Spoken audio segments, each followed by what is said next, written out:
नमस्कार दोस्तों, मैं doctor Satvik Manchanda, consultant pulmonology, Max Shalimar Bagh में। और हमारे साथ हैं doctor Hemant Kalra sir, Max Shalimar Bagh में एचओडी पल्मोनोलॉजी डिपार्टमेंट में।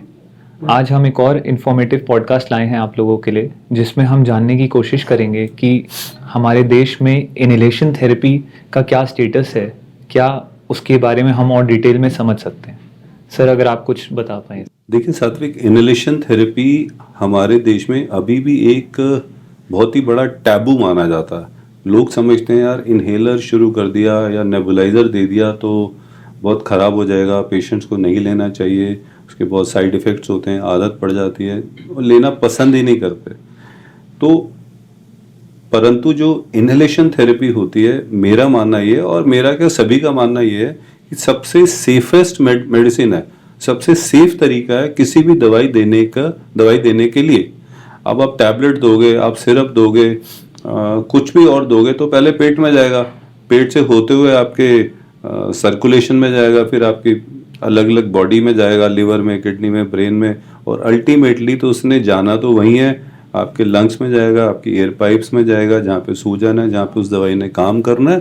तो इसलिए वो दवाई जो इनहेलेशन थेरेपी के माध्यम से दी जाती है वो सीधी आपके लंग्स में जाती है, कम डोज में जल्दी काम करती है, साइड इफ़ेक्ट्स नहीं हो सकते और कोई आदत नहीं लगती है, तो बिल्कुल सेफ मेडिसिन है।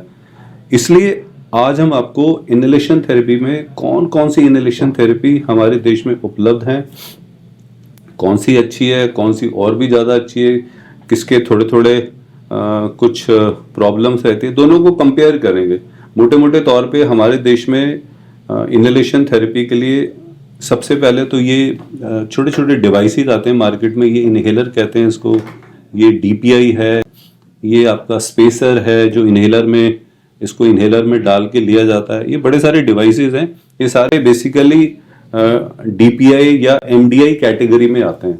इसमें पेशेंट को एफर्ट लगाना पड़ता है, खींचना पड़ता है, कोऑर्डिनेट करना पड़ता है, तब दवाई आपके लंग्स के अंदर जाती है।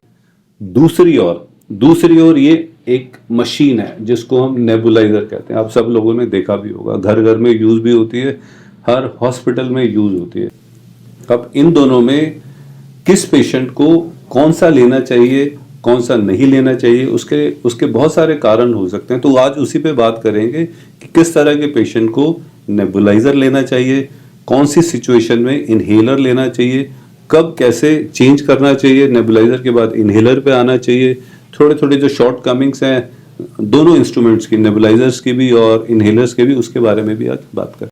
तो सर, हमने ये तो समझा कि इन सब चीज़ों के बारे में जानना हमारा कुछ ज़रूरी है, बट अब हम थोड़ा सा इसको डिटेल में सर समझने की अगर कोशिश करें, तो अगर हम हर चीज़ को अलग अलग तरीके से सेग्रीगेट करके समझने की कोशिश करें कि इन सब के फ़ायदे क्या हैं और नुकसान क्या है, तो हमारे पेशेंट्स को और बेनिफिट हो पाएगा। अगर आप सर एक एक करके थोड़ा डिटेल में बता पाएँ। देखिए सात्विक, ये तो मैंने बताया आपको, ये सारे ये जैसे इनहेलर है, ये डीपीआई है, ये सारे के सारे पेशेंट को खींचने पड़ते हैं, पेशेंट का एफर्ट लगता है, पेशेंट की टेक्निक कैसी है, पेशेंट की जनरल कंडीशन कैसी है, पेशेंट बुजुर्ग है, पेशेंट बहुत ही छोटा है, पेशेंट के समझने की शक्ति कितनी है ना, डिमेंशिया के पेशेंट होते हैं जो नहीं समझ पाते हैं, हम कितनी बार समझाते हैं, सिखाते हैं, काउंसिल करते हैं, पर वो इनहेलर नहीं ले पाते हैं। अब जैसे यही है, ये इनहेलर आप देखो, है ना, देखने में तो बहुत आसान है, कोई एक नॉर्मल यंग लड़का होगा, उसने हिलाया, मुंह में डाला, खींचा,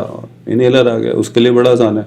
बट कोई लोग जैसे दबाएंगे, जैसे मैं दबाता हूँ, अब तुरंत ये दवाई मेरे को मुंह में डाल के इनहेलर खींचना पड़ेगा, तो वो कोऑर्डिनेशन नहीं हो पाएगी, दवाई निकल जाएगी, फिर मुंह में नहीं जाएगी या इधर उधर चली जाएगी, वो कोऑर्डिनेशन नहीं हो पाता। वैसे ही सारे डिवाइसेस हैं, तो इनमें ये प्रॉब्लम रहती है, ये सारे के सारे डिवाइसेस बहुत जल्दी काम करते हैं, बहुत जल्दी दवाई लंग्स के अंदर जाती है, फास्ट ऑनसेट ऑफ एक्शन होता है, जल्दी है और बहुत शॉर्ट टाइम में होता है, आपको ज़्यादा टाइम नहीं लगता, बहुत ईजी टू यूज़ है और सस्ते भी हैं। सारी मेडिसिन जितने भी इनहेलर्स हैं सभी में दी जा सकते हैं, जो भी इनहेलेशन मेडिसिन हैं सारे इनहेलर के थ्रू दी जा सकते हैं। हमारे देश में सारी की सारी मेडिसिन उपलब्ध हैं, सबको लेने का तरीका थोड़ा थोड़ा डिफरेंट है, बट इसमें पेशेंट की टेक्निक बड़ी अच्छी होनी चाहिए, पेशेंट को हम समझाना बड़ा अच्छा होना चाहिए, काउंसलिंग बहुत अच्छी होनी चाहिए। भले ये सारा टेक्निक ओरिएंटेड है, पेशेंट जितना अच्छा सीखेगा, पेशेंट कितना अच्छा लेगा, उतनी अच्छी दवाई आपके लंग्स में जाएगी और आपको उतना ही जल्दी आराम आएगा। सर हमने ये तो अच्छे से समझा कि इन चीज़ों को, इनहेलर्स और डीपीआईस को लेने के लिए टेक्निक एक तो अच्छी होनी चाहिए और साथ में इसको लेने का तरीका अच्छे से एक डॉक्टर को समझाने के लिए टाइम भी देना है। बिल्कुल अब हम सर ये भी समझना चाहेंगे कि पेशेंट को नेबुलाइजर्स कब देने चाहिए और डीपीआई और एमडीआईस कब देने चाहिए। ये भी बहुत पेशेंट्स को कंफ्यूजन होता है। नहीं, उससे पहले मैं आपको नेबुलाइजर के बारे में थोड़ा सा ब्रीफली बता देता हूँ। नेबुलाइजर ये तो मैंने बता दिया आपको। नेबुलाइजर बेसिकली काम कैसे करता है। नेबुलाइजर ये आप देख रहे हैं, ये आपका नेबुलाइजर है। बहुत सारी इसकी ट्यूबिंग्स होती हैं, है ना। ये इसका कंप्रेसर है, ये इस मशीन का कंप्रेसर है। ये इसकी ट्यूबिंग है। ये मैंने इसकी जो तार है यहाँ पे लगाई हुई है ना। ये आप देखेंगे यहाँ पे तार लगाई हुई है, इलेक्ट्रिसिटी तार है। ये कंप्रेसर से जुड़ती है और ये हमारा जो नेबुलाइजर की जो दवाई होती है वो हम यहाँ पे रखते हैं, डालते हैं। ये देखिए, है ना। ये नेबुलाइजर कप कहते हैं और ये आपका मास्क है। और इसमें नेबुलाइजर की जो दवाइयाँ आती हैं वो रेस्प्यूल्स फॉर्म में आती हैं। जैसे ये रेस्प्यूल है, एक दवाई है इसके अंदर। तो मैंने इसको ऊपर से खोला, बहुत आसान है। इसमें देखा, इसको खाली है, बिल्कुल सूखा हुआ है, तभी हमने इसमें यूज़ करना है। अगर इसमें कोई और दवाई पहले पड़ी हुई है, गीला है, तो उसको यूज़ नहीं करना। बिल्कुल फ्रेश होना चाहिए और ड्राई होना चाहिए। ये मैंने दवाई अंदर इसके डाल दी, देखिए। ये हमने इसको यहाँ से अटैच कर दिया और ये इसका माउथ पीस है जो आपके मुंह पे लगता है। जैसे ये मैंने अपने, वैसे तो इसको बांधना होता है पर मैं आपको लगा के दिखा देता हूँ कि ऐसे लगता है, ये है ना। अब ये हमने यहाँ से इसको ऑन किया, है ना। ये देखिए, ये कंप्रेसर है, ये हमारी ट्यूबिंग है। इस कंप्रेसर की वजह से इसमें बहुत ही प्रेशर से हवा जाती है। प्रेशर से हवा जाती है तो जो यहाँ पे पानी होता है, जो दवाई होती है, जो लिक्विड होता है, उससे मिस्ट बनता है। जो मिस्ट बनता है, ये मिस्ट आ रहा है और वो आपके लंग्स में डायरेक्ट जाता है, आपको जल्दी आराम देता है। दूसरा तरीका होता है, वो भी मैं आपको दिखा देता हूँ। कुछ लोगों में हम ये फेस मास्क बोलते हैं, उसके बहुत सारे कारण होते हैं। कुछ लोगों में हम ये एक माउथ पीस आता है।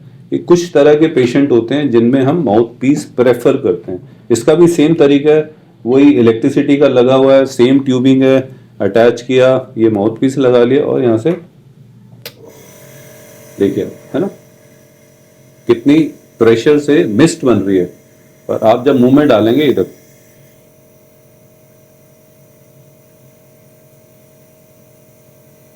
अब आप नोट करेंगे कि इसमें मुझे खींचना नहीं पड़ रहा, मुझे कोई एक्टिव एफर्ट नहीं लगाना पड़ा, मुझे जोर नहीं लगाना पड़ा। जैसे मैं बैठा हूं, चाहे मैं आंख बंद करके बैठा हूं, चाहे जैसे भी बैठा हूं, मुझे जरा मुंह में डालना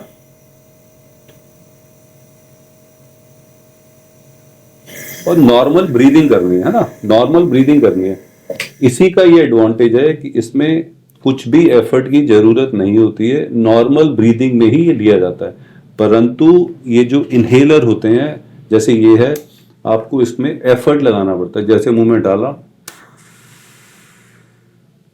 एफर्ट लगाना पड़ता है और ये एफर्ट सभी लोग नहीं लगा पाते हैं। कई बुजुर्ग होते हैं, कुछ अंडरस्टैंड नहीं कर पाते, छोटे छोटे बच्चे होते हैं। तो इन दोनों में बेसिक्स जो फर्क है वो एफर्ट डिपेंडेंट है, ये एफर्ट इंडिपेंडेंट है। कोई भी आदमी ले सकता है, कोई भी बुजुर्ग ले सकता है, किसी भी तरह का पेशेंट, कितना भी बीमार हो, कॉन्शियस हो, बेहोश हो, जागा हो, कभी भी ले सकता है, इतना इजी है।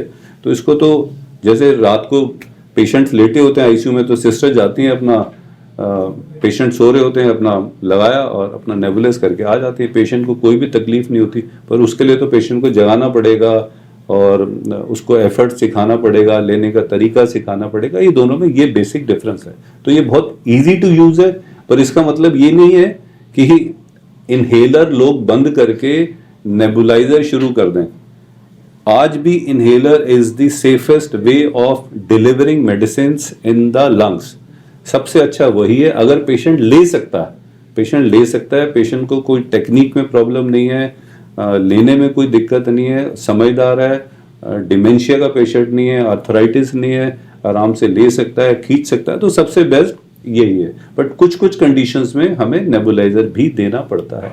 आज हम उसी में बात करेंगे कि कौन सी ऐसी कंडीशंस होती हैं जिसमें हमें नेबुलाइजर ही देना चाहिए। हमने सर काफ़ी अच्छे तरीके से आपसे समझा कि कौन सी टेक्निक्स इनपुट इंडिपेंडेंट हो सकती हैं, कौन सी एफर्ट डिपेंडेंट होती हैं, और आपने बहुत अच्छे से हमें दिखाया लाइव करके कि कैसे हम नेबुलाइजर को बाय फेस मास्क और बाय माउथ पीस उसको ले सकते हैं एंड उसकी वेस्टेज एंड साइड इफ़ेक्ट्स को कम कर सकते हैं। सर हम ये भी जानना चाहेंगे, काफ़ी पेशेंट्स को हमेशा डाउट होता है कि हम नेबुलाइजर ले सकते हैं या नहीं, क्या हमारी बीमारी में ये इंस्ट्रूमेंट्स के थ्रू जो ड्रग डिलीवरी हो रही है क्या वो उस चीज़ में कारगर है या नहीं। तो अगर आप थोड़ा डिजीज़ेस के नाम या डिजीज़ के बारे में बता पाएँ जिस बीमारियों में ये थेरेपी काम आ सकती है। देखिए सात्विक, नेबुलाइजर तो एक ऐसी चीज है जो कोई भी ले सकता है ना, कोई भी ले सकता है, बच्चा, बूढ़ा है, बीमार है, जवान है, कोई भी ले सकता है, किसी भी पोजीशन में ले सकता है, किसी भी सिचुएशन में ले सकता है। सिर्फ और सिर्फ इलेक्ट्रिसिटी चाहिए होती है। आजकल तो पोर्टेबल नेबुलाइजर्स भी आ गए हैं, तो इलेक्ट्रिसिटी की भी जरूरत नहीं होती, बैटरी ऑपरेटेड होते हैं, तो ये किसी भी कंडीशन में लिए जा सकते हैं। पर ये जो जितने भी इनहेलर्स हैं, इसके लिए थोड़ा सा ये रहता है कि पेशेंट को लेना आना चाहिए, है ना। पेशेंट को ज़्यादा तकलीफ है, पेशेंट को आराम नहीं आ रहा, तो हमें नेबुलाइजर ही देना पड़ता है। सर ये अच्छे से ये चीज़ हमने समझी। अब सर अगर जैसे हम थोड़े डिजीजेस के बारे में भी पेशेंट्स को एजुकेट कर पाएँ कि उनकी कौन सी ऐसी बीमारियां हैं जिसमें वो ये इस्तेमाल कर सकते हैं। देखिए, जितने भी रेस्पिरेटरी प्रॉब्लम्स हैं जो एयरवे से कनेक्टेड रहती हैं, उसमें आईएलडी नहीं होती है, जैसे एस्थमा है, सीओपीडी है, पोस्ट टीबी ब्रोंकाइटिस है, ऑब्स्ट्रक्टिव एयरवे डिजीज है, ब्रोंकाइटिस है, जो भी लंग्स की एयरवे की बीमारी हैं, उनमें ये सारी नेबुलाइजर, इनहेलर्स बहुत अच्छे से काम करते हैं। अब इन सारी की सारी बीमारियों में ये सारे के सारे इनहेलर्स, डीपीआई इनहेलर बॉक्स है, ये सब हम दे सकते हैं, पर डिपेंड करता है कि पेशेंट की सिवियरिटी कितनी है, पेशेंट की लंग कैपेसिटी कितनी है, उसकी सांस खींचने की कैपेसिटी कितनी है, एफिशिएंसी कितनी है ना।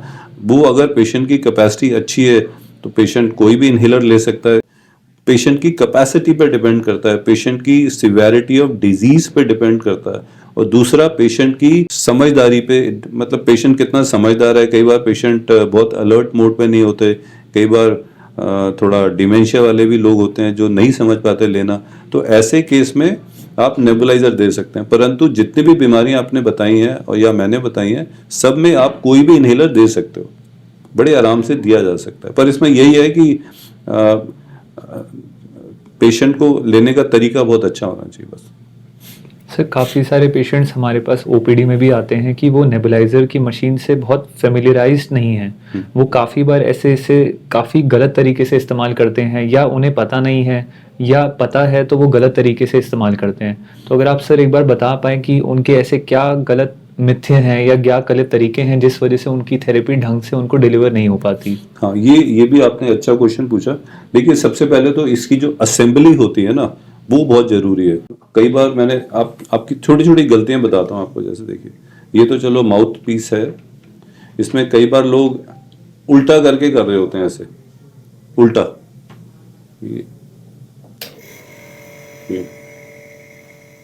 है ना। अब मैंने चलाया, अब है ना, मिस्ट ही नहीं बन रही, तो कई लोग ऐसे, अब उनको बेचारों को क्या पता है कि कितनी हवा अंदर जा रही है, कितनी मिस्ट बन रही है, अब उल्टा ही दिए जा रहे हैं, ऐसे तो आराम नहीं आएगा, है ना।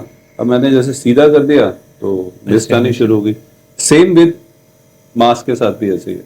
तो मास्क को आप सही से असेंबल करिए, उसको प्रॉपरली असेंबल करिए, जैसे ये मैंने असेंबल किया है, और इस मास्क को आप टाइटली फिट करना है। जितना टाइटली आप इसको चेहरे पे लगाएंगे, है ना, पूरा क्लोज माउथ से लगाएंगे, ताकि जो ये इसकी जो मिस्ट है वो आपके इधर उधर नहीं जाएगी, है ना, चेहरे पे नहीं आएगी, आपकी आईज पे नहीं जाएगी, और सीधा लंग्स के अंदर जाएगी, तो वो बेटर रहेगा। अब इसका ट्यूबिंग्स की अटैचमेंट होती है। कई बार ये वाली ट्यूबिंग, जैसे ट्यूबिंग्स तो ये एक इसकी साइड की होती है जो मास्क वाली होती है, और एक हमारी इसकी होती है, जो कंप्रेसर डिवाइस होता है, ये सारी ट्यूबिंग्स की जो अटैचमेंट्स हैं ये भी अच्छे तरीके से होनी चाहिए। जब आप इसको लेते हो तो नेबुलाइजर को सिर्फ आपने आराम से ऐसे बैठ के लेना है। अब कई लोगों को लगता है कि हम ज्यादा जोर से खींचेंगे तो दवाई और ज्यादा अंदर जाएगी। कई लोग ऐसे खींच रहे होते हैं,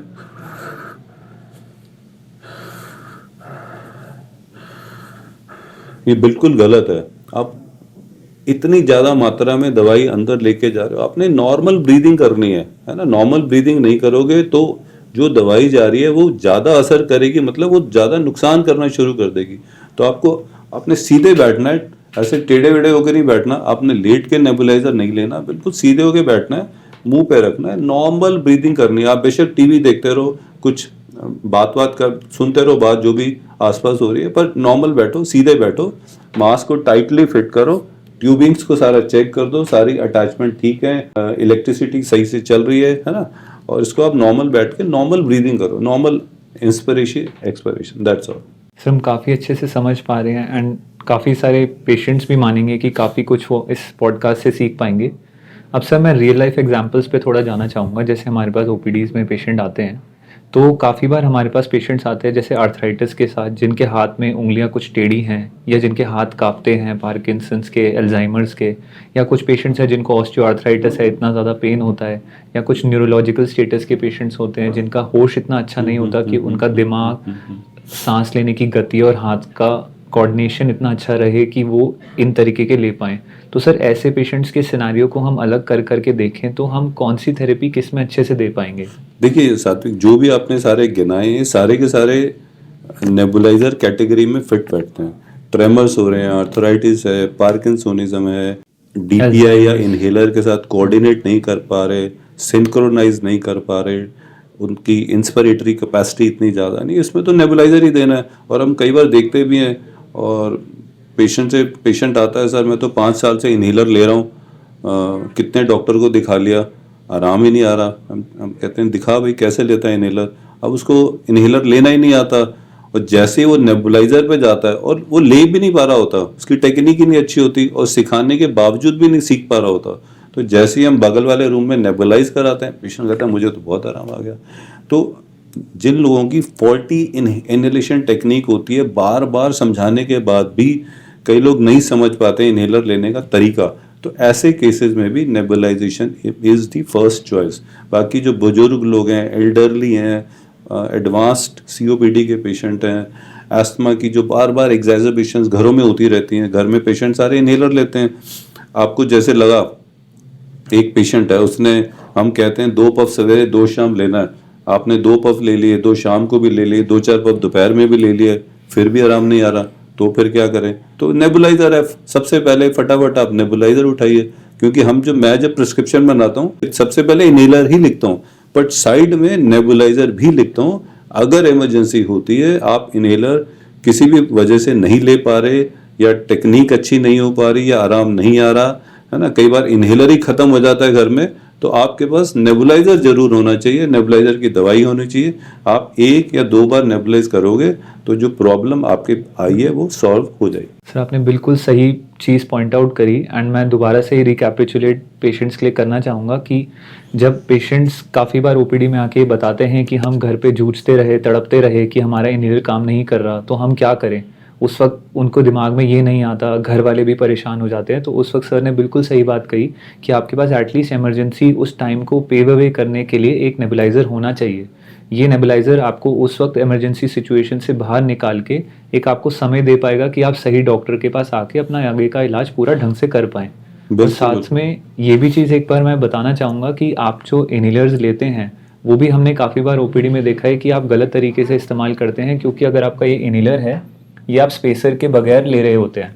अगर आपको ऐसा कोई इनहेलर प्रिस्क्राइब करा गया है तो आपको ऐसा वाला इनहेलर इस स्पेसर के साथ ही इस्तेमाल करना है, जिसमें मैं चाहूँगा कि अगर सर एक बार इसको थोड़ा डिटेल में बता पाएँ तो पेशेंट्स की इनकरेक्ट टेक्निक की वजह से पेशेंट की जो बीमारी बढ़ती है वो नहीं होगी। इसमें ये बहुत ही सिंपल है, इसमें सिर्फ यही होता है, फ़ायदा इसका ये होता है कि जो इसमें आपको कोऑर्डिनेशन चाहिए होती है, सिंक्रोनाइजेशन चाहिए होती है, वो आपको नहीं करनी होती। आपने दबाया, पहले इसको शेक किया, ये आपका स्पेसर होता है, दो इसके पार्ट्स होते हैं, हालांकि बहुत साफ़ नहीं है, बिल्कुल ट्रांसपेरेंट होना चाहिए, बट आप मान के चलिए कि साफ़ ही है। ये हिलाया आपने, इसको अंदर डाला, मुंह में रखा,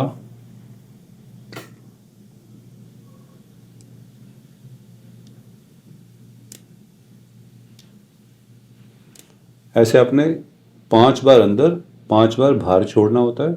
अगर आपने दोबारा पफ लेना है तो फिर आप इसको निकालिए, शेक करिए, दोबारा लगाइए और फिर वैसे ही 5 बार अंदर बाहर करना। ये तरीका होता है। इसको निकाल के रख दीजिए और इसको बंद कर दीजिए कैप को।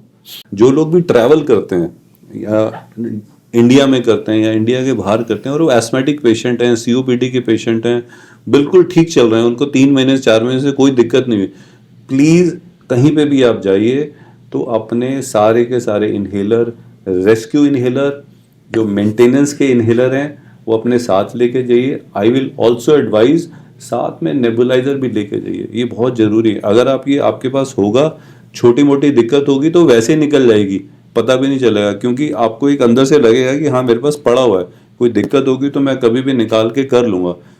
अगर आपको थोड़ा सा भी दिक्कत होना शुरू हुआ और आप ऐसी जगह पे हो, कोई वहाँ पे मेडिसिन नहीं है, कोई हॉस्पिटल नहीं है, ऐसी जगह बहुत सारी हैं वर्ल्ड में, कुछ भी नहीं मिलता वहाँ पे, आपके पास मशीन भी होगी ना तो आप पैनिक नहीं करोगे, है ना, टेंशन भी नहीं आओगे। वो थोड़ा सा पैनिक टेंशन अपने आप ही ठीक हो जाएगी कि हाँ भाई मेरे पास सारा पड़ा हुआ है, जेब में है, मेरे पैकेट में है, बैग में है, तो आप फटाफट निकाल के इसको यूज़ कर सकते हो। बहुत हल्के से डिवाइसेज हैं, छोटे से उसमें बैग में आप लेके जा सकते हो आराम से। ये बहुत इंपॉर्टेंट है, नहीं तो वहाँ पे कोई हेल्प नहीं मिलती है। आप किसी भी कंट्री में जाओ, इंडिया में जितनी हेल्प मिलती है, मैं इतने कंट्रीज़ में घूमा, 50 कंट्रीज़ में घूमा हुआ हूँ, मेडिकल हेल्प जो इंडिया में मिलती है वो किसी भी कंट्री में पॉसिबल नहीं है। ये 100%, आई एम 100% श्योर। तो take all your inhalers, this nebulizer machine and medicines along with you when you travel outside your house. Sir एक काफ़ी अच्छा पॉइंट आपने बताया। एक चीज़ और सर मैं जानना चाहूँगा पेशेंट्स की तरफ से कि पेशेंट्स काफ़ी बार ना रियल लाइफ एग्जांपल्स से मोटिवेट होते हैं, तो सर अगर आप अपने पर्सनल एक्सपीरियंस से कुछ रियल लाइफ एग्जांपल्स बता पाएँ जिसमें पेशेंट नेबुलाइजर से काफ़ी बेटर हो पाए या इनहेलर्स आपने जो प्रिस्क्राइब करे, तो कोई रियल लाइफ सिनेरियो जिसमें हम पेशेंट की एज, उनका जेंडर प्रोफाइल, उनकी बीमारी के बारे में एग्जाम्पल से पेशेंट को समझा पाए कि वो भी ठीक हो सकते हैं नेबुलाइजर से, उनको इतना प्रॉब्लम्स फेस करने की ज़रूरत नहीं है। अगर वो सही डॉक्टर के पास सही वक्त पे सही इलाज और सही टेक्निक से दवाई लें तो वो ठीक हो सकते हैं। देखिए साथ ये सब सारी चीज़ें ना डॉक्टर पेशेंट रिलेशन पे भी बहुत डिपेंड करती हैं। डॉक्टर अपने पेशेंट को किस तरह से गाइड करता है। नॉर्मली गलती तो हमारी है, पेशेंट आया, क्या हुआ, सांस फूलता है, अच्छा ये इन्हेलर ले लेना, 2 पफ सवेरे 2 शाम, अच्छा ये फिर कल फिर परसों, ऐसे पेशेंट ने इन्हेलर उठाया, पेशेंट चला गया। ना तो उसको टेक्निक पता, ना उसको लेना कैसे है। सारे लोग तो यूट्यूब पे नहीं जाते हैं, 140 करोड़ जनता है, कितने लोग यूट्यूब पे जाके इन्हेलर चेक करते हैं, देखते ही नहीं, उनको लेना भी नहीं आता। अब कई बार मैंने ऐसे देखा है, मैं गलत नहीं कर रहा, बिल्कुल सामने देखा है। ये देखिए ये इन्हेलर है, मैंने पेशेंट से पूछा आप बताओ कैसे लेते हो, पेशेंट ने, क्योंकि इन्हेलर स्प्रे है, मैंने कहा कैसे स्प्रे मारते हो, लेके दिखाओ, उसने ये कर दिया, ऐसे ही इन्हेलर ले रहा था। और टैबलेट देखो किसमें कैप्सूल्स होते हैं जो इसके अंदर डाल के हमें दबाने पड़ते हैं और ऐसे खींचने पड़ते हैं। अब उसको बताया गया था कि कैप्सूल आपको सवेरे लेना है, एक शाम को लेना है। उस पेशेंट ने वो कैप्सूल निकाला, मुंह में डाला, पेट में ले गया, तो कैसे आराम आएगा। तो टेक्निक ही गेम है, इन्हेलर का टेक्निक ही गेम है, वो हमारी ड्यूटी है पेशेंट्स को अच्छे तरीके से बताना। साइड इफ़ेक्ट, मैं तो हैरान होता हूँ, साइड इफ़ेक्ट नहीं है, कोई आदत नहीं पड़ती है। अभी भी लोग इन्हेलर के बारे में इतना, उनके मन में वो शंका रहती है कि यार कुछ हो ना जाए, इन्हेलर कब तक लेने पड़ेंगे, कब छूटेंगे, कैसे छूटेंगे, क्या छोड़ पाएंगे कि नहीं छोड़ पाएंगे, मतलब ये चीज़ें उनके दिमाग में घूमते रहते हैं। मुझे समझ नहीं आता कि डायबिटीज़ वाले पेशेंट, हाइपरटेंशन वाले, थायराइड वाले, किडनी वाले ज़िंदगी भर दवाइयाँ खाते रहते हैं, पेट में जाती हैं, लंग्स में, लिवर, किडनी। ये जो इन्हेलर है ये तो पेट में जा ही नहीं रहे, बॉडी में जा ही नहीं रहे, ये तो आपके सीधे लंग्स में जा रहे हैं और छोटी सी डोज में जाते हैं। कोई 1 ग्राम लेता है, कोई मिलीग्राम लेता है, ये माइक्रोग्राम में है, 200 माइक्रोग्राम, तो डोज ही नहीं है। तो बिल्कुल ना के बराबर डोज है, वो आपके लंग्स में जा रही है, तो वो साइड इफेक्ट कैसे करेगी? कर ही नहीं सकती ये सारी सर चीजें। बिल्कुल ठीक बात है। इवन आपने जो चीज़ें बताई कि काफ़ी सेफ हैं, इवन गाइडलाइंस प्रेगनेंसी वाले बिल्कुल पेशेंट्स में बिल्कुल ना। भी इनहेलर्स को प्रिस्क्राइब करती है। तो इतनी सेफ मेडिकेशन है, अगर आपको डॉक्टरों ने सही डोज, सही टेक्निक और सही डिवाइस के थ्रू अगर आपको दी गई है किसी स्पेशलिस्ट द्वारा, तो आपको सही तरीके से ही वो असर करेगी और आपकी बीमारी में आराम देगी। तो बिल्कुल सर अगर हम जैसे जानना चाहें कि क्या इनके फ़ायदे हैं, क्या इनके नुकसान हैं, वो हमने अच्छे से समझा। बट सर हम जैसे ये भी जानना चाहेंगे कि क्या पेशेंट 2-2 चीज़ें भी एक साथ ले सकता है या अपनी मर्ज़ी से इनकी दवाइयाँ डोज़ेज़ ऊपर-नीचे कर सकता है? बिल्कुल कर सकता है। ये पता नहीं बाकी डॉक्टर्स कैसे करते हैं। मैं अपने पेशेंट्स को, क्योंकि आस्थमा वाले पेशेंट का वो बीमारी नहीं होती है कि उसको कोई डोज तो होती नहीं है कि भाई आस्थमा तो आज दिल्ली में है पेशेंट, कल वो पंजाब चला गया, कल वो चंडीगढ़ चला गया, वहाँ पे मौसम कुछ और है, कल गोवा चला गया, वहाँ पे मौसम कुछ और है, वहाँ पे उसने ठंडा मंडा खा लिया, खट्टा खा लिया, तो भाई उसकी डोज तो नहीं बनाई जा सकती ना। मैंने 2 पफ सवेरे 2 शाम लिख दी, वो बिल्कुल ठीक है पेशेंट, कोई दिक्कतें नहीं हो रही, उसने दवाई बंद कर दी। अब वहाँ पे उसको कौन समझाएगा कि कैसे लेनी है, उसको दिक्कत हो रही है, तो हम पेशेंट को अच्छी तरह से बता के जाने देते हैं कि भाई ये जो दवाइयाँ हैं, कुछ दवाइयाँ आपके पास जो मैं लिख रहा हूँ उसमें मैं टिक मार देता हूँ कि ये 3-4 दवाइयाँ हैं जो आपने अपने आप कभी भी आप ले सकते हो, आपने डॉक्टर से पूछने की ज़रूरत नहीं है।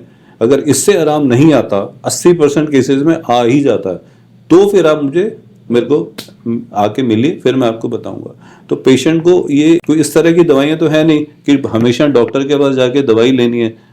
तो इनहेलर आप कभी भी अपने आप ले सकते हो, नेजल स्प्रे होता है कभी भी ले सकते हो, एंटी एलर्जिक आप कभी भी ले सकते हो, कफ सिरप आप कभी भी ले सकते हो। ये 4 चीज़ें हैं, अगर यही पेशेंट के पास होंगी तो उससे भी पेशेंट 80% पेशेंट ठीक ही रहते हैं। सर ये बहुत अच्छी बात बताई, जो सर ने आपको ये चीज़ बताई है वही गाइडलाइंस में आपको एस्थमा स्मार्ट एक्शन प्लान के द्वारा बताया गया है। वही चीज़ सर ने आपको हिंदी में बड़ी सरल भाषा में बताई है।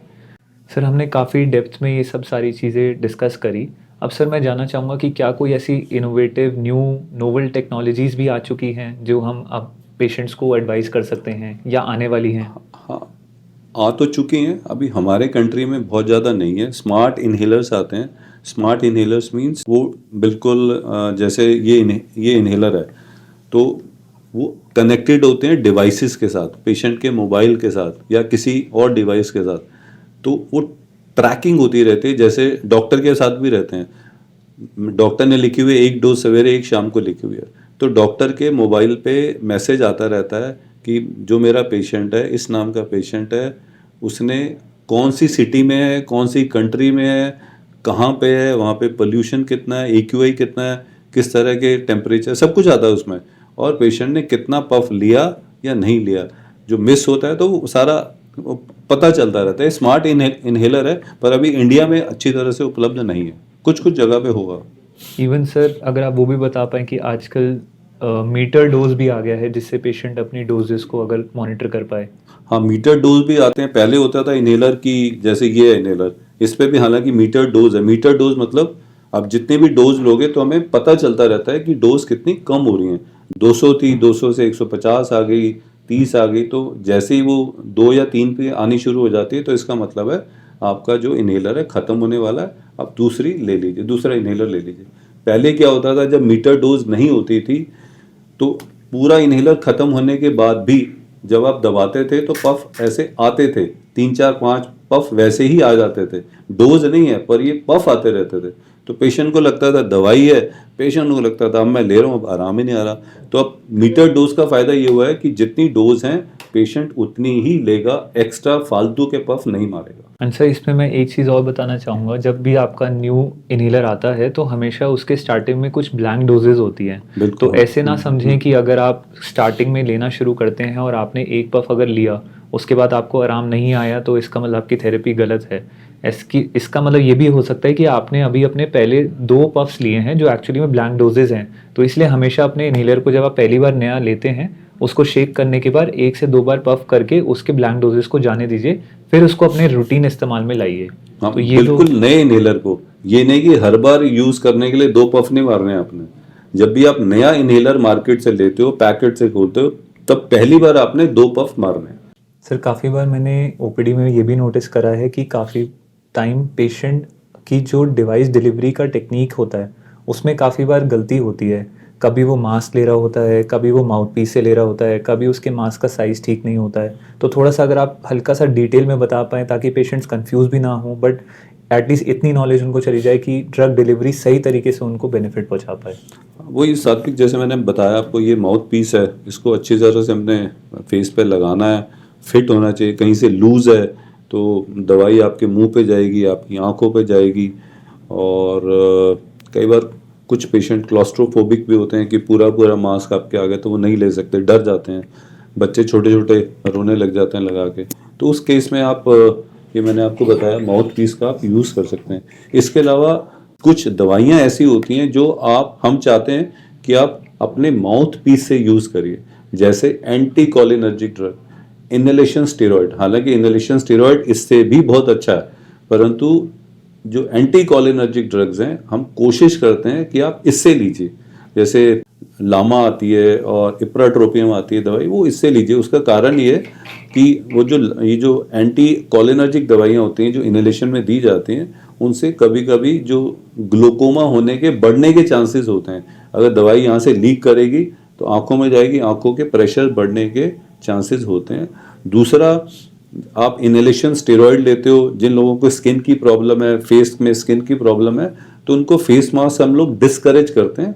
वहाँ पे हम इसको बोलते हैं, ये जो माउथ पीस है ये आपने मुंह में डालना है ताकि सारी की सारी दवाई आपके मुंह के अंदर जाए। तो इन दो चीज़ों का आप ख्याल रखिए जब आप इसको यूज़ करते हैं। सर हमें इसमें थोड़ा ये भी बताइए कि हम इसकी मेंटेनेंस कैसे करें, इसकी क्लीनिंग कैसे करें ताकि सही तरीके से साफ तरीके से दवाई दे सकें हम। हाँ, ये भी बहुत ज़रूरी। अगर आप इसकी क्लीनिंग और मेंटेनेंस अच्छे तरीके से नहीं करते हैं तो रिकरेंट इन्फेक्शंस, लंग इन्फेक्शंस होने के चांसेस रहते हैं, बैक्टीरियल इन्फेक्शन, फंगल इन्फेक्शन। क्योंकि अगर आप साफ़ ही नहीं करेंगे, पूरा दिन आपने यूज़ करके कहीं पे भी रख दिया और अगले दिन उठा के फिर यूज़ कर लिया, उसमें थोड़ा सा जो ड्रग पिछले दिन का रह गया था वो भी पड़ा हुआ था, फिर आपने ऊपर से वो भी डाल दिया, तो पुराना नया दोनों मिक्स हो गया, पुराना वाला इन्फेक्टेड हो गया, तो पूरा दिन पड़े पड़े वो आपके लंग्स में जाएगा और इन्फेक्शन हो जाएगी। तो बिल्कुल भी ऐसा नहीं करना। बिल्कुल अच्छे तरीके से इसको साफ़ करिए, क्लीन करिए, उसके बाद ही यूज़ करिए। सिर्फ वैसे तो ये जो रेस्प्यूल्स आते हैं इनमें बना बनाया आता है, इसमें कुछ भी डालने की ज़रूरत नहीं होती है। पर कुछ दवाइयाँ ऐसी होती हैं जिसमें हमें स्टेराइल वाटर डालना होता है। प्लेन वाटर, टैप वाटर नहीं डालना, स्टेराइल वाटर डालना होता है ना। इसका भी ध्यान रखिए। Sterile water is very important, not plain water, not tap water. अब इसकी साफ़ सफाई और मेंटेनेंस कैसे करी जाए वो मैं आपको बताता हूँ। देखिए, जो रिकमेंडेशंस हैं, हमारी जो गाइडलाइंस है, वो कहती हैं कि हर नेबुलाइजेशन के बाद आप पूरी की पूरी किट को साफ़ करेंगे, क्लीन वाटर से साफ़ करेंगे। परंतु कई बार पेशेंट जो होते हैं, कुछ कुछ पेशेंट 4 बार या 5 बार भी नेबुलाइज़र करते हैं दिन में, तो वो फिर फिजिबल नहीं हो पाता कि हर बार नेबुलाइज़र करने के बाद साफ़ करें। परंतु एटलीस्ट दिन में एक बार जरूर करें, ल्यूक वार्म वाटर से करें, थोड़ा सा माइल्ड डिटर्जेंट लगा के उसमें डाल के उसको ये पूरी की पूरी आप किट को निकाल दीजिए। जैसे ये निकाल दिया आपने, ये भी निकाल दिया, ये माउथ पीस निकाल दिया, ये निकाल दिया। इसका मेंटेनेंस कैसे करें ताकि जो लोगों को होने वाली इन्फेक्शन नेबुलाइजर से उसको रोका जा सके और पेशेंट को अच्छे तरीके से आराम आए। सबसे पहले जो रिकमेंडेशन है वो कहते हैं कि भाई हर नेबुलाइजर के बाद आपको नेबुलाइजर जो किट है उसको साफ करना है। बट ये पॉसिबल नहीं हो पाता क्योंकि कई लोग दिन में 5-5 बार भी नेबुलाइजर लेते हैं। तो मेरी राय में अगर आप दिन में एक बार भी रात के टाइम, 4 बार दिन में 5 बार करने के बाद रात के टाइम इसको आप एक बार साफ कर लें, वो भी काफ़ी होगा।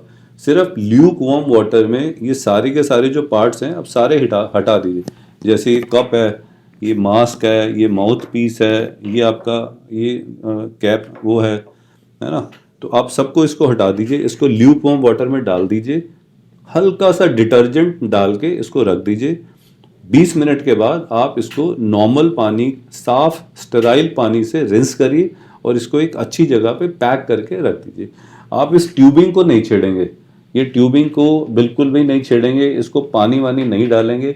अगर आपको लगता है ऊपर से गीली है तो इसको आप थोड़ा सा उसको कपड़े से साफ कर लेंगे।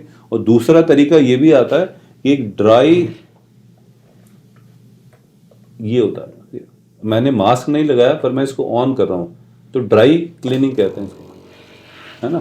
कि यहाँ से जितना भी इसमें मिस्ट होगा, थोड़ा थोड़ा पानी होगा, यहाँ से तो हवा जा ही रही है, हवा जाएगी, सारा का सारा जो हवा है सारी की सारी बाहर निकल जाएगी, तो उसको कहते हैं ड्राई डस्टिंग, है ना। तो आप ये कर सकते हैं। तो ये तो रिकमेंडेशन है जब आप डेली यूज करते हैं, दिन में एक बार सारे पार्ट्स को अलग अलग करके ल्यूक वार्म वाटर में डाल दीजिए 20-25 मिनट के लिए, थोड़ा सा हल्का सा माइल्ड सोप या डिटर्जेंट डाल दीजिए, उसके बाद अच्छी तरह से उसको अच्छे कपड़े से साफ करके किसी अच्छी जगह पे रख दीजिए, और जगह भी ऐसी होनी चाहिए जो साफ सुथरी हो। कई बार लोग अपने बाथरूम में रख देते हैं, कहीं ऐसी जगह पे रख देते हैं जहाँ पे वैसे ही फंगस बहुत होता है, वहाँ पे ह्यूमिडिटी बहुत होती है, गीलापन रहता है। इसको बिल्कुल ड्राई करके, ड्राई होने के बाद ही आप इसको अगली बार आप यूज़ करिए। और दूसरी रिकमेंडेशन ये है कि हर हफ्ते, एक हफ्ते के बाद आप इसको पूरा का पूरा डिसइंफेक्ट करेंगे। डिसइंफेक्ट का मतलब होता है, एक होता है क्लीनिंग और एक होता है डिसइंफेक्ट। और हफ्ते में एक बार आप किसी भी कमर्शियल डिसइंफेक्टेंट सॉल्यूशन को यूज़ कर सकते हैं। सारे के सारे पार्ट्स उसमें डाल दिए, थोड़ा सा गुनगुना पानी हुआ, साफ क्लीन किया, रिंस किया वाटर से, स्टेराइल वाटर से रिंस किया, फिर पूरा ड्राई किया, और ड्राई करने के बाद आप इसको अच्छी तरह से यूज़ कर सकते हैं। तो ये इसको मेंटेनेंस करने का अच्छा तरीका है। एक बात का ख्याल रखिए, ये तो सब आपके हाथ में है, पर जो ये कंप्रेसर है ना, आप इसको छेड़छाड़ नहीं करेंगे। कि अगर इसमें कुछ भी दिक्कत आती है तो आप डायरेक्ट कंपनी में ही बात करें, ये आपके डॉक्टर के हाथ की बात नहीं है ना, एक सीधा कंपनी में जाना चाहिए।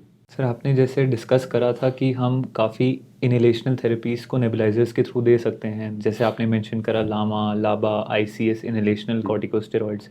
तो सर, क्या हम अलग-अलग लेने के बजाय कोई अच्छा तरीका है जिसमें हम कंबाइंड तरीके से भी ले सकते हैं इनकी थेरेपीज़ को, ताकि पेशेंट्स को बार-बार इतना समय ना देना पड़े? देखिए सात्विक, 3 ही तरह की दवाई आती हैं जो इनहेलेशन माध्यम से दी जा सकती हैं रेस्पिरेटरी पेशेंट को, जैसे ब्रोंकियल अस्थमा या सीओपीडी में जो मेन दवाइयाँ मानी जाती हैं।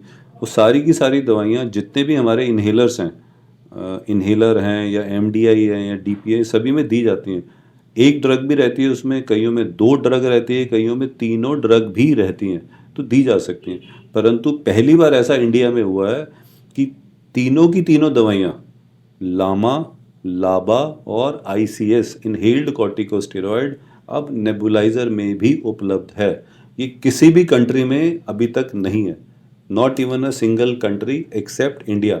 तो हमारे देश में तीनों की तीनों दवाइयाँ, लाबा, लामा और इनहेल्ड कॉर्टिकोस्टेरॉइड, आप नेबुलाइजर के माध्यम से भी दे सकते हैं। उसमें सारी की सारी दवाइयाँ एक ही रेस्पियूल में है। पहले क्या होता था, हमें कुछ एक में डालो, फिर दूसरी बार तीसरा डालो, फिर चौथा डालो, फिर बहुत टाइम लग जाता था।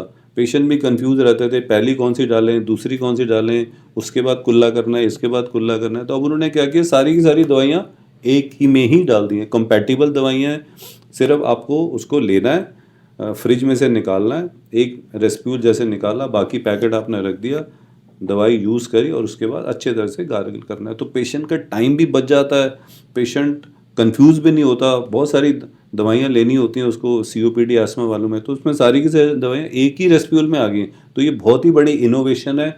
आजकल मैं अपने पेशेंट को बहुत ही लिखता हूँ और उनके बहुत अच्छे रिजल्ट भी आ रहे हैं। सर, एक काफ़ी अच्छी चीज़ आपने बताई, क्योंकि ओपीडी में काफ़ी पेशेंट्स जब अपना दवाइयाँ लेकर आते हैं तो पूरी टेबल भर जाती है। बिल्कुल बिल्कुल। काफ़ी बार वो इसी में ही परेशान रहते हैं कि हम कौन सी दवाई कब लें, और पहले इन्हेलर और नेबुलाइज़र के बाद दूसरे के बीच में कम से कम 15 मिनट, आधे घंटे का गैप देना होता है। तो पूरे दिन अपना काम कब करेगा अगर वो दवाइयों में ही जूझते रहेगा? पूरी तो जेबों में काफ़ी इन्हेलर ही होते हैं, एक यहाँ होता है, एक यहाँ होता है, एक पीछे से भी निकाल लेता है। तो इतने कंफ्यूज रहते हैं, उनको पता नहीं होता है कि कब लेना कब है। जल्दबाजी में कभी ये निकाल के ले लिया, कभी ये निकाल। इसलिए ऐसे पेशेंट जो नेबुलाइजर को पसंद करते हैं, घर पे ही रहते हैं, बुजुर्ग हैं, ज़्यादा बीमारी है, तो उनको ट्रिपल थेरेपी पे ही बेटर होंगे। एक बार सवेरे लेनी है, एक बार शाम को लेनी है, कुल्ला किया, पूरे दिन का काम खत्म। तो मेरे ख्याल से तो आने वाले टाइम में ट्रिपल थेरेपी इज़ दी की। से आपने काफ़ी अच्छी चीज़ बताई, और पेशेंट्स को भी मैं दोबारा से ये दोहराना चाहूँगा कि आजकल ये दवाइयाँ आ चुकी हैं जो अगर आपको सही डॉक्टर सही डोज में सही तरीके से समझाए तो इससे आपकी बीमारी काफ़ी हद तक बेहतर हो सकती है। तो सर, हमें आज इस पॉडकास्ट से काफ़ी इन्फॉर्मेशन मुझे भी मिली, और आपके माध्यम से काफ़ी इन्फॉर्मेशन हम पे पहुँचा पाए काफ़ी उनके डाउट्स भी क्लियर कर पाए। तो अगर सर हम समराइज़ करने की कोशिश करें सिंपल सरल भाषा में कि पेशेंट्स के लिए की टेक अवे पॉइंट्स क्या होंगे आज पॉडकास्ट के? बिल्कुल, बिल्कुल, ये बहुत ही इम्पोर्टेंट होता है क्योंकि हमने नेबुलाइज़र पे ज़्यादा बात करी है, तो पेशेंट ये समझ सकता है कि यार नेबुलाइज़र बहुत अच्छी चीज़ है, इन्हेलर अच्छी चीज़ नहीं है। मैं ये नहीं कह रहा, मैं सिर्फ कंपेयर करा, कौन से पेशेंट कौन सी चीज़ ले सकते हैं और कब ले सकते हैं। इन्हेलर आज की डेट में सबसे बेटर चीज़ है, सबसे बढ़िया चीज़ है, सस्ती है, आराम से आप कैरी कर सकते हो, 2 सेकंड लगते हैं लेने में। Inhaler is the first preference for me also. But कुछ पेशेंट ऐसे होते हैं जो होम नेबुलाइजेशन थेरेपी पे होते हैं, बहुत पुरानी बीमारी से ग्रसित हैं, हॉस्पिटल बेड पे लेटे हुए हैं सालों से, उनको नेबुलाइज़र चाहिए। जो बहुत ज़्यादा बीमारी वाले पेशेंट हैं सीओपीडी के, जिनके लंग फंक्शन कम है, अर्थराइटिस के पेशेंट हैं, पार्किंसोनिज्म के पेशेंट हैं, छोटे बच्चे हैं, इन्हेलर ठीक से नहीं ले पाते, तो उनके लिए तो सबसे बढ़िया चीज़ नेबुलाइज़र ही है। तो दोनों बहुत ही अच्छे हैं, दोनों में जो भी दवाइयाँ डलती हैं कोई भी साइड इफ़ेक्ट्स नहीं है। छोटे मोटे साइड इफ़ेक्ट्स हैं, मैंने पहले भी कई वीडियोज़ में बताया, बहुत ही कम साइड इफ़ेक्ट्स हैं, बिल्कुल सेफ़ हैं। इन्हेलर भी सेफ़ है, नेबुलाइज़र भी सेफ़ है, सिर्फ फ़र्क ये है कि किस पेशेंट को कौन सा देना है। और आप ये भी कर सकते हो, कुछ टाइम आप इन्हेलर लो, ज़्यादा दिक्कत है तो इन्हेलर लो, जैसे जैसे दिक्कत कम होगी तो आप अपने वापस इन्हेलर पे आ जाओ, पहले नेबुलाइज़र लो उसके बाद इन्हेलर पे आ जाओ, तो ये भी किया जा सकता है। तो सारी चीज़ें पॉसिबल हैं, सारी की सारी चीज़ें इसमें बहुत ही अच्छी हैं।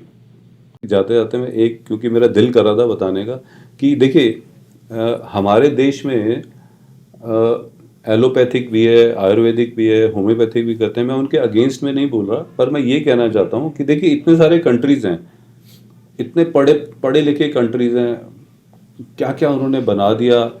वो सारे के सारे ऐसा क्यों है कि सारे के सारे कंट्रीज़ एलोपैथिक दवाई लेते हैं, सारे के सारे कंट्री इन्हेलर ही लेते हैं, सारे के सारे कंट्री नेबुलाइजर ही लेते हैं। किसी भी कंट्री में आप जर्मनी देखो जहाँ पे होम्योपैथिक बनी है, वहाँ पे भी नहीं चलती है। आयुर्वेदिक तो चलो हमारी है, मिसयूज़ कितना होता है हमारे देश में, तो कहीं पे भी चलता नहीं। जो सटीक इलाज है ना, जो आपको पता है, आपने दवाई इसमें जो भी डाली हुई है तो आपको पता है कि आप कितनी मात्रा में कहाँ जा रही है आपकी दवाई। बाकी कोई भी दवाइयाँ मार्केट में, किसी को दवाई का नाम नहीं पता, कितनी डोज में अंदर जा रही है, किसी को कुछ नहीं पता, कोई स्टडीज़ नहीं हुई है।